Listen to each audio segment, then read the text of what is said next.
المطيشه المغربيه عامره مبيدات، والمشكل ان هاد المطيشه عامره مواد كدير خلل في هرمونات الناس، وكاين حتى مواد كيقولوا مسرطنه.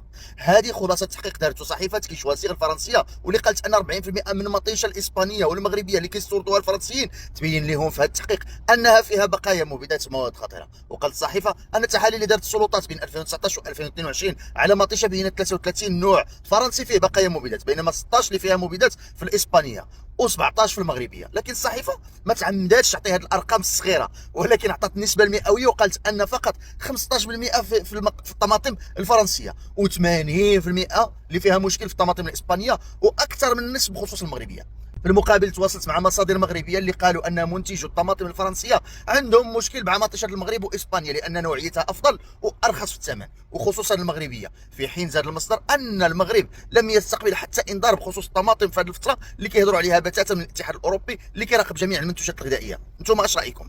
كاين هذا الشيء ولا ما كاينش؟